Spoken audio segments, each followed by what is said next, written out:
আপনি কি ইয়ার্কি করছেন? ইয়ার্কি না, আমি সিচুয়েশনটা হালকা করবার চেষ্টা করছি।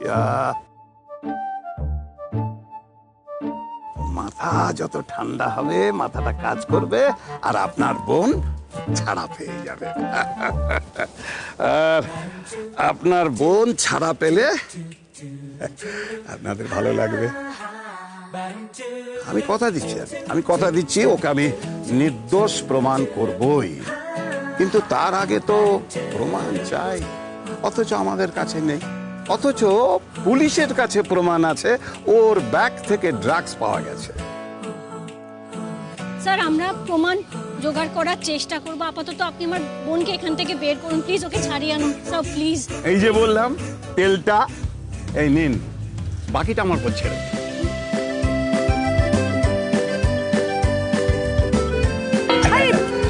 আমাকে দিন, পরে এনে দেবো।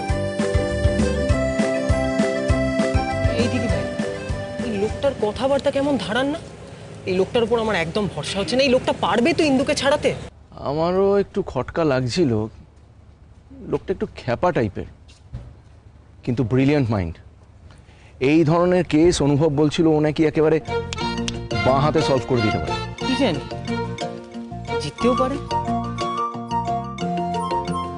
আচ্ছা, কিন্তু এত বড় একটা উকিল, তার এমন আলু থালু চেহারা, জুতো বাঁধতে বাঁধতে এলো?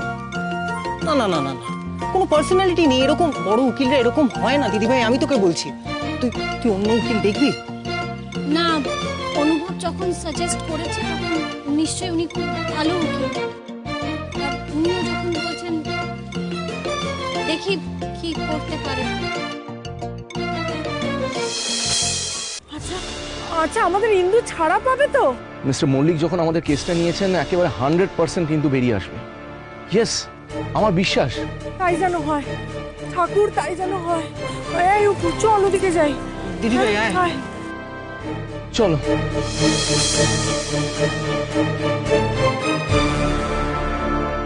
অনুভবকে একটা ফোন করব।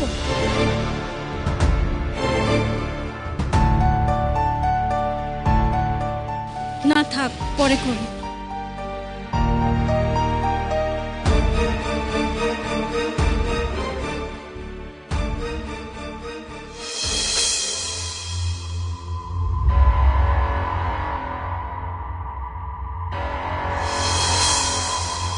দেখি ফোন সুইচ অফ কেন?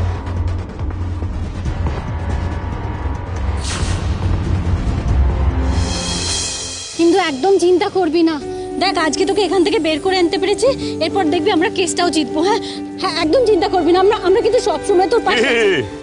খুশি তো? খুশি? Thank you so much sir, thank you. ওটা জমি রাখুন, পরে কাজে লাগবে। হ্যাঁ স্যার আপনি কি কিছু খুঁজছেন? আছে কি স্যার?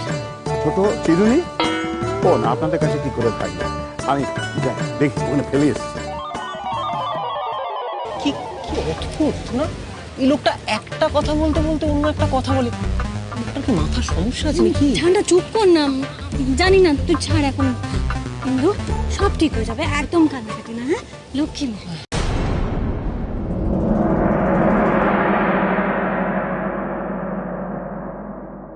মা, কাকুমণি। হিন্দু হিন্দু, মা আমার হিন্দু, তাই আয় বসায় আয়। ও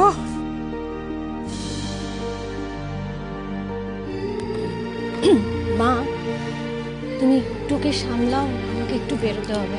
কোথায় যাবি? একটা কাজ আছে, চট করে সেরে আমি চলে আসবো। বলছি তুই একটু রেস্ট নে। হ্যাঁ, আমার তোর সঙ্গে অনেক কথা আছে, আমি এসে কথা বলছি। দিদি ভাই আমি ওগুলো কিছু করিনি দিদি ভাই, আমি সত্যি কিছু করিনি। আমি তো জানি তুই কিচ্ছু করিসনি, আমি সবটা জানি, ঠিক আছে?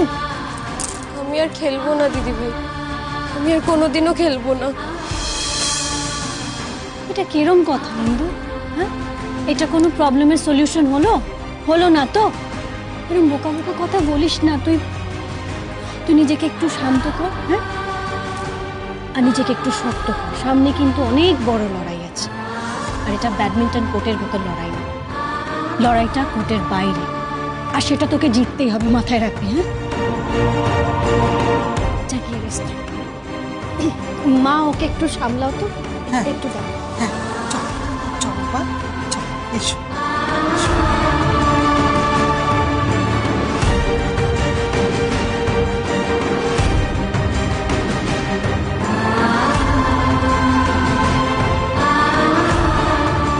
ভয় পাস না ইন্দু, তোর দিদি তোর সঙ্গে আছে। তোকে এই কলঙ্ক নিয়ে আমি বাঁচতে দেব না। তার জন্য আমায় যেতে হবে সেখানে যেখানে এই ঘটনার শিকড় লুকিয়ে।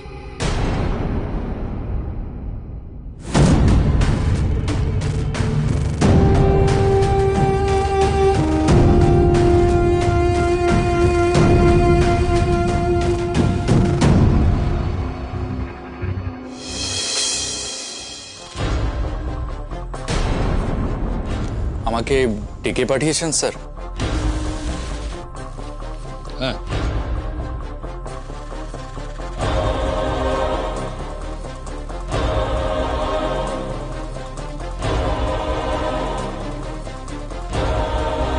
এটা কি স্যার?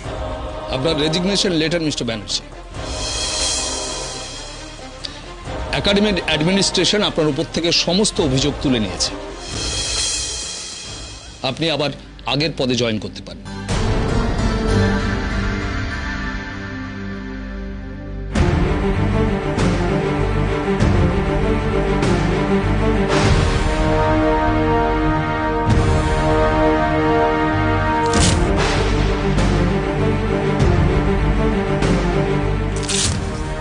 কি চিঠিটা ছেড়ে ফেললেন কেন? এটা তো আর কোনো দরকার নেই স্যার, তাই ছিঁড়ে ফেললাম। শুধু একটাই দুঃখ থেকে গেল স্যার, আপনারা আমার কথা বিশ্বাস না করে ওই মেয়েটা ইন্দ্রাণীর কথা বিশ্বাস করে এত বড় একটা ডিসিশন। থাক, এসবের আর দরকার নেই। আপনি আসতে পারেন।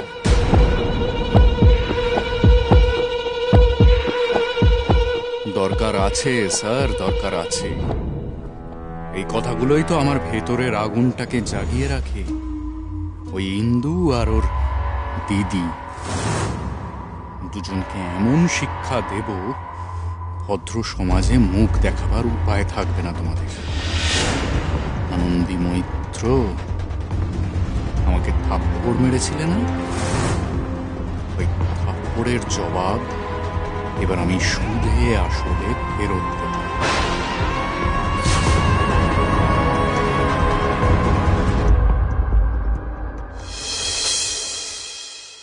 The subscriber is currently switched off. কোনো সুইচ অফ কি করছে আনন্দি? Doctor Maitra, congratulations. আমি আরো একবার আপনাকে দেখে ইমপ্রেসড হলাম। আপনি জটিল অপারেশনটা যেভাবে করলেন, ভেরি গুড। আর জুনিয়ররাও আপনার কাছ থেকে অনেক কিছু শিখলো। Thank you sir. এখন আমাকে একটু পেশেন্ট ভিজিটে যেতে হবে। আমি দেখে এসেছি, রিকভারিং ভেরি ওয়েল। অবশ্য আপনি চাইলে একবার দেখতে পারেন। না, যখন আপনি দেখে এসেছেন তাহলে ইটস ওকে। কি ব্যাপার ডক্টর মৈত্র, আজকে আপনাকে খুব ডাউন দেখাচ্ছে? এত বড় একটা সাকসেসফুল অপারেশন আর আপনার মুখে তার কোনো রিফ্লেকশন নেই। আজ অব্দি অনেক পেশেন্টের অপারেশন আমি করেছি সাকসেসফুলি, অনেকের চিকিৎসা করেছি, অনেক সুনাম কুড়িয়েছি, অনেক ভালোবাসা পেয়েছি, কিন্তু আজ আমার সেই সুনাম একেবারে নষ্ট হয়ে গেছে। একটা গুজবের জন্য আমার উপরে পেশেন্টটা ভরসা করতে পারছে না। আমি বুঝতে পারছি, কিন্তু বিশ্বাস করুন, এই ধরনের গুজব বেশি দিন স্টে করে না। একটু সময় দিন, নিজে নিজেই সবাই সবটা ভুলে যাবে। ভুলে আর যাচ্ছে গো স্যার। ওই তাপসীর ঘটনাটা যেভাবে ডালপালা মেলে ছড়িয়েছে, আপনার কোনো আইডিয়া নেই। ডক্টর শ্রীকান্তকে জিজ্ঞেস করবেন, ও সবটা জানে। এখন তো এটাও উঠেছে যে আমি নাকি ছুরি ধরতে গেলে আমার হাত কাঁপে। ভাবতে পারছেন আপনি? ডক্টর মৈত্র, আমি জানি যে এ ধরনের জিনিসগুলো সহ্য করা যায় না, মনের উপর এফেক্ট করে। তো আমি বলি কি, প্লিজ মুভ অন। কারণ এগুলো ধরে বসে থাকলে তো সেটা আপনার কাজের উপর এফেক্ট করবে। ভুলে যান। কি করে ভুলে যাবো স্যার? গত 15 বছর ধরে আমি মানুষের সেবা করেছি, কত লোকের চিকিৎসা করেছি আমি জানি না কিসের জন্য। মানুষের ভরসা পাবো বলে, ভালোবাসা পাবো বলে। আর আপনিও জানেন খুব ভালো করে যে পেশেন্ট আর ডক্টরের মধ্যে সম্পর্কের ভিতটা হলো বিশ্বাস। একজন পেশেন্ট ভরসা করে নিজের প্রাণটা ডাক্তারের হাতে ছুটে দেয়, এতটাই ভরসা থাকাটা জরুরি। আর সেই ভরসা থেকে আমরা সাহস পাই, জেদটা বাড়ে, একটা ভালো চিকিৎসা করার জন্য আমরা উজ্জীবিত হই। কিন্তু সেই ভরসা, সেই ভালোবাসা যখন থাকে না, তখন আর আমাদের হাতে থাকে কি বার হলো? যদি আমার পেশেন্ট কমে যায়, আমি সেটা নিয়ে চিন্তা করি না, আমি সত্যিই করি না। কিন্তু ভালোবাসাটা, বিশ্বাসটা, সে ভরসাটা, যে ভরসা একজন পেশেন্ট একজন ডক্টরের উপর রাখবে, সেটা যখন কোথাও গিয়ে ব্রেক হয়ে যায়, সেটা আমার পক্ষে মেনে নেওয়া সম্ভব নয় ডক্টর। আমি বুঝতে পারছি আপনার মনের অবস্থা doctor Maitra. Please have faith, everything will be okay. একটু ধৈর্য ধরুন, একটু। সেটাই করার চেষ্টা করছি, বাট আই ডাউট সেই ভরসা, সেই আস্থা, সেই সম্মান হয়তো আমি আর কখনোই চিরকালের মতো হারিয়ে ফেলেছি। এটা আমি ডিজার্ভ করি না, কিছু না করে আমি দোষী হয়ে গেলাম।